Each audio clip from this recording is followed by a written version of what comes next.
السلام علیکم، پروگرام میں آپ کو خوش آمدید۔ میں ہوں مسعود رضا۔ جنگ کے ایک مہینے کے بعد ٹرمپ کا ٹیلی ویژن پر اپنی قوم سے خطاب اور دنیا کو بتانا کہ وہ کیا کچھ کرنے جا رہے ہیں ایران کے لیے، مزید 2 سے 3 ہفتے تک شدید بمباری کرنے کا وہ ارادہ رکھتے ہیں، تباہی پھیلانے کا ارادہ رکھتے ہیں۔ لیکن اس سے متعلق جو رائے آ رہی ہے اور جو تجزیات سامنے آ رہے ہیں وہ بڑے انٹرسٹنگ ہیں۔ سب سے پہلے تو ڈونلڈ ٹرمپ نے آج کیا کہا۔ اب کسی اور کی کیا بات کریں، سابق CIA اینالسٹ ہیں لیری جانسن، انہوں نے کہا ہے کہ یہ جنگ اس طرح سے نہیں چل رہی جس طرح سے اس جنگ کو چلنا چاہیے تھا، اس میں بڑا نقصان ہو چکا ہے۔ اس میں ان کے کہنا ہے کہ ان کے جہاز، ان کے ریڈار تباہ ہوئے ہیں، ان کی جو تھاڈ اور دیگر دفاعی نظام ہے اس کی بیٹریز بری طرح سے تباہ ہوئی ہیں، اور ان کا کہنا یہ ہے کہ یہ جنگ جو ہے اس طرح سے نہیں چل رہی جس طرح سے چلنی چاہیے تھی۔ ٹرمپ جھوٹ بول رہے ہیں۔ اور اس سے پہلے کہ میں مزید آپ کو اس جنگ سے متعلق، پاکستان بڑا متاثر ہو رہا ہے اور خبریں یہ آ رہی ہیں کہ پاکستان میں اب پیٹرولیم مصنوعات کی قیمتیں بڑھیں گی، اور وزیر اعظم نے کہا ہے کہ پیٹرولیم مصنوعات کی قیمتیں اپنی جگہ، تمام جو صوبائی حکومتیں ہیں سب کو یہ ہدایت کی ہے کہ جو بھی ترقیاتی منصوبے ہیں روک سکتے ہیں آپ روک دیجئے۔ تو جنگ کا امپیکٹ کیا آنے والا ہے؟ یہ جنگ دنیا جس طرح سے دیکھ رہی ہے اور ڈونلڈ ٹرمپ اس کو جس طرح سے دکھانا چاہ رہے ہیں، کملا ہیرس نے اس کا خلاصہ کیا ہے، اور وہ یہ کہتے ہیں کہ کملا ہیرس کہتی ہے کہ ہم یہ نہیں دیکھ رہے کہ ٹرمپ کہہ کیا رہے ہیں، ہم یہ دیکھ رہے ہیں کہ وہ کر کیا رہے ہیں۔ ایک تو ہوتی ہے جنگ اور ایک ہوتی ہے پوسٹرنگ، ایک ہوتی ہے آپ کی اسٹریٹجی، ایک ہوتی ہے پوسٹرنگ۔ تو ٹرمپ جو ہیں وہ پوسٹرنگ کر رہے ہیں، یا وہ جو 2 سے 3 ہفتے میں شدید حملے کرنے والے ہیں، تو اس سے وہ کیا حاصل کر لیں گے؟ ہمارے ساتھ موجود ہیں ایئر کموڈور ریٹائرڈ خالد چشتی صاحب۔ سر بہت شکریہ آپ کا۔ جناب عادل سلطان صاحب، آپ ماہر ہیں عالمی امور کے، سر آپ کا یہ بہت بہت شکریہ۔ اور ایئر مارشل ریٹائرڈ اعجاز محمود صاحب، سر آپ کا بھی بہت بہت شکریہ۔ ایئر کموڈور صاحب آپ فرمائیے، یہ ڈونلڈ ٹرمپ کی جو آج کی تقریر ہے آپ نے اس کو کیسے لیا؟ یہ ڈونلڈ ٹرمپ کی پوسچرنگ ہے، ساری دنیا کہہ رہی ہے وہ جنگ ہار چکے ہیں، ان کے اپنے لوگ کہہ رہے ہیں ان کا بڑا نقصان ہو چکا ہے، ایران کہہ رہا ہے کہ ان کو پتہ ہی نہیں کہ ہماری دفاعی پیداوار کے مراکز ہیں کہاں، وہ کہہ رہا ہے کہ ہم نے ان کے لیے سرپرائز تیار کیا ہوا ہے۔ اصل صورتحال کیا ہے؟ کیا حاصل کرنا چاہتے ہیں ٹرمپ؟ بہت شکریہ مسعود صاحب، آپ نے انوائٹ کیا۔ دیکھیے، جنگ کا جو 5واں ہفتہ چل رہا ہے، تو اس دوران ہم پریزیڈنٹ ٹرمپ کے پہلے میں کوئکلی فلیش تھرو کل میں لکھ رہا تھا کہ کون سے بیانات ہیں جس سے میں کیا کنکلوژن ڈرا کروں۔ جنگ جس دن 28 فروری کو شروع ہوئی، انہوں نے پہلے دن 1 مارچ کو کہا کہ 4 ہفتے میں جنگ ختم کروں گا۔ ویری نیکسٹ 24 گھنٹے کے بعد انہوں نے کہا یہ 6 ہفتے چل سکتی ہے اور ہم اس سے لمبی جنگ کے لیے بھی تیار ہیں۔ پھر 19 کو انہوں نے کہا، 19 مارچ کو، تقریباً 2.5 ہفتے ہو گئے تھے جنگ کو، تو انہوں نے کہا جب میں چاہوں میں جنگ کو 2 سیکنڈ میں ختم کر سکتا ہوں۔ 22 تاریخ کو انہوں نے کہا کہ اگر ایران نے اسٹریٹ آف ہارمز نہ کھولا تو میں اتنی ڈسٹرکشن کروں گا آنے والے 48 گھنٹوں میں، اور اسٹریٹ آف ہارمز نہیں کھولا۔ پھر 24 مارچ کو انہوں نے کہا کہ میں جنگ تو جیت چکا ہوں، تو یہ تو آلریڈی جیتی جا چکی ہے۔ پھر 25 کو انہوں نے کہا کہ ایران سے نیگوشیشن کر رہے ہیں، اور 26 کو انہوں نے کہا کہ یہ بڑی ریزنیبل قیادت ہے۔ تو اب بڑے بیانات میں اکٹھے کرتا جاؤں گا تو میں کنفیوز اور ہوتا جاؤں گا کہ پریزیڈنٹ ٹرمپ کی اسٹریٹجی کیا ہے۔ اور ڈے 1 سے میں کہہ رہا ہوں کہ یہ جو وار آبجیکٹو جب تک آپ کے کلیئر نہ ہوں، آپ کی ملٹری نہیں لڑ سکتی۔ وار آبجیکٹوز پولیٹیکل لیڈرشپ نے ڈیسائیڈ کرنے ہوتے ہیں۔ میں چھوٹی سی ایک مثال ریفرنس کے طور پہ عرض کر دیتا ہوں، وہ یہ ہے، میں ایتھیکلی اس کو سپورٹ نہیں کرتا ہے جنگ کو، اس ایکشن کو جو آپریشن انہوں نے وینزویلا میں کیا تھا، لیکن اب آپ سوچئے پولیٹیکل لیڈرشپ نے ایک آبجیکٹو دیا اپنی ملٹری کو کہ وینزویلا کے صدر اس کی بیوی کو اٹھا لاؤ، وہ نے پورا کر دیا۔ یہ ہوتا ہے وار آبجیکٹو اور اس کی ایگزیکیوشن۔ اور میں اکثر کہتا ہوں کہ اگر آپ کی وار جسٹیفائڈ یا کلیئر نہیں ہے ملٹری آبجیکٹو، تو پھر ظاہر ہے آپ کے گول شفٹنگ کرتے رہیں گے، آپ ایسٹیمیشن پہ رہیں گے، اور پھر جب آپ 5ویں ہفتے میں چلے جائیں گے اور آپ سپریم لیڈر ہیں سب سے دنیا کی ملٹری اسٹرانگ آرم فورسز کے، تو پھر آپ کو پول شفٹنگ کا بھی کوئی گنجائش نہیں رہتی۔ آپ جتنی فلیکسیبلٹی دکھائیں گے اپنی گول سیٹنگ کے اندر، اتنا ہی زیادہ ویگ ریزلٹس ہوں گے۔ اسی لیے آپ نے دیکھا کہ پہلے پوسٹنگ ابراہیم لنکن سے کی گئی، ظاہر ہے بہت پاورفل تھا، F-35 جہاز ہیں 10 اس پر، 75 ٹوٹل جہاز ہیں اس ایئربورن پلیٹ فارم جو وہاں سے اڑتے ہیں۔ پھر وہ اس وقت تقریباً 1800 سے 2000 کلومیٹر دور کھڑا ہے وار تھیٹر سے۔ پھر جارج فورڈ آیا، اُڈ کو بھی رش کروایا گیا، اور وہ پہنچا تو اُڈ کو میڈیٹیرین سی میں کھڑا کر دیا گیا اسرائیل کے دفاع کے لیے۔ پھر پل بیک کیا کہ جب وہ حملہ ہو گیا اس پہ، تو گریس میں ریپیئر ہو رہی ہے۔ 11 ایئرکرافٹ کیریئر ہیں امریکہ کے پاس ٹوٹل، باقی 9 کہاں ہیں وہ ان کی قوم شاید ان سے پوچھے گی، اور وہ کب آئیں گے۔ نمبر 1 اس لیے نہیں رہے کہ ایران نے جو ہٹنگ یا اسٹرائک کی ہے وہ بہت ڈیمیجنگ ہوئی ہے، اور ظاہر ہے وہ نہیں چاہتے کہ دوسرے آ جائیں. جتنی میں نے اسٹڈی کیا ان کی لوکیشن کو، وار لوکیشن کو، اس وقت سے 40 سے 50 ہزار ان کے ٹروپس اس ایریا میں موجود ہیں. لیکن ہمیشہ دیکھنا ہوتا ہے کہ جب ملٹری کو آپ ٹاسک دیتے ہیں تو ٹروپس ورسز ٹاسک کی ایک ریشو ہوتی ہے. آپ اس طرح رینڈملی ٹاسکنگ نہیں کر سکتے.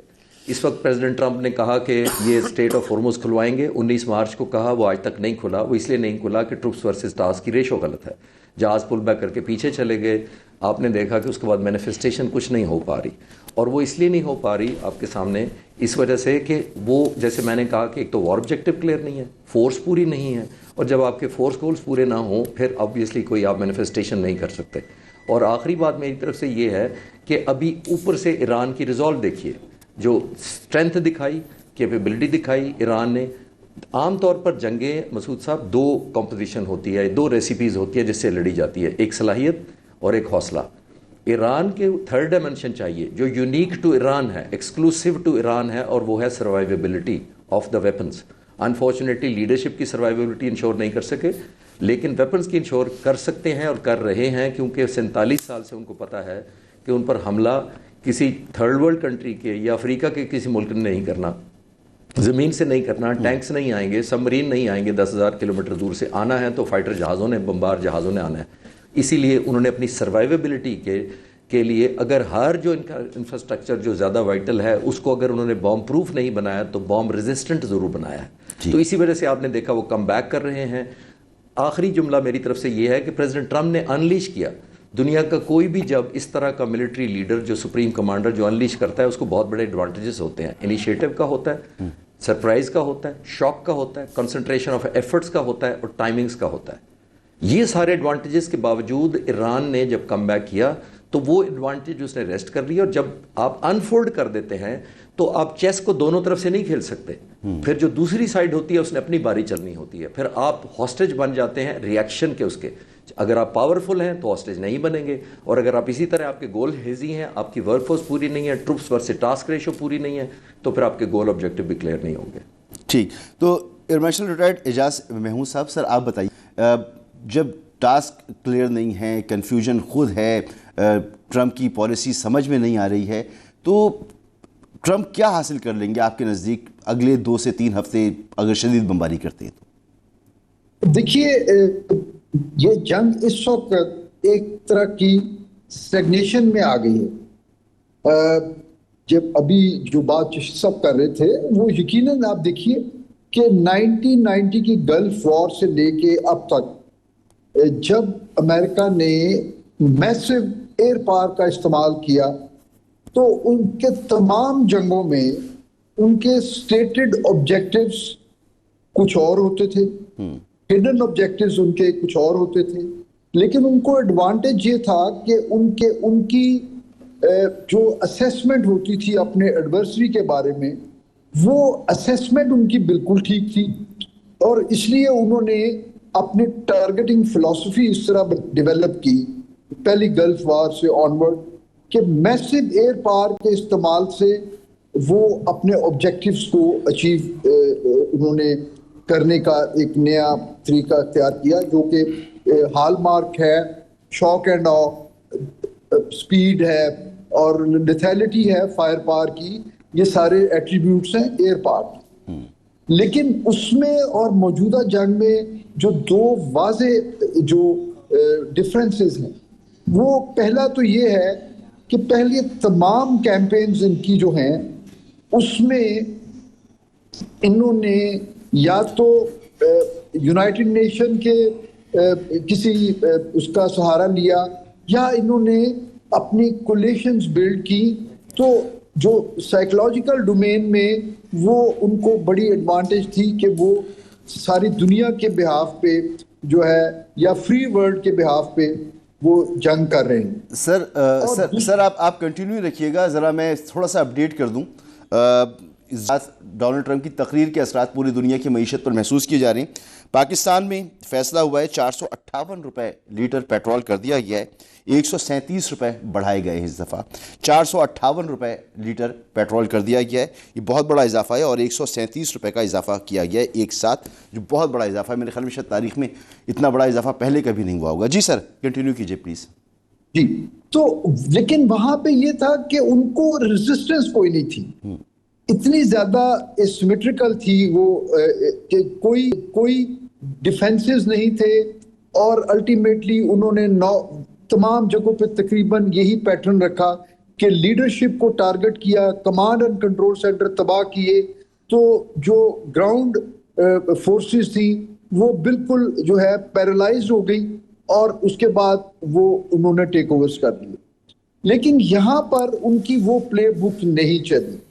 یہ جنگ ڈیزائن ظاہر ہے فرمائشی پروگرام تھا اسرائیل کا, اور وہ شروع میں یہ تاثر دیا گیا کہ یہ 72 گھنٹوں کی جنگ ہوگی, یہ ایک ہفتے کی جنگ ہوگی, یعنی جو دنوں کی جنگ تھی وہ ہفتوں سے ہوتی ہی اب مہینوں پہ آ گئی. جی لیکن ایران نے اس طریقے سے ریزسٹ کیا کہ اس کے بعد وہ باوجود اس کے کہ ان کے پاس اچھے جہاز تھے, ان کے پاس میسو فائر پاور تھی, لیکن ایران اتنا ویل پریپیئرڈ تھا اپنے ڈیفنس کے لیے کہ انہوں نے شہادتیں بھی دی. سر اگر معذرت آپ کی بات منقطع ہو رہی ہے, اگر ہم نے پاکستان اور انڈیا کی جنگ نہ دیکھی ہوتی, ہم جیسے لوگوں نے, آپ تو ظاہر سی باتیں ماہر ہیں, تو ہمیں سمجھ میں نہ آتا کہ یہ کیا ہو رہا ہے. لیکن ہم تو یہ سمجھ رہے ہیں کہ امریکہ 20ویں صدی کی جنگ لڑ رہا ہے آج بھی, اور ایران 21ویں صدی کی جنگ لڑ رہا ہے, وہ جو پاکستان نے بھارت کے خلاف لڑی.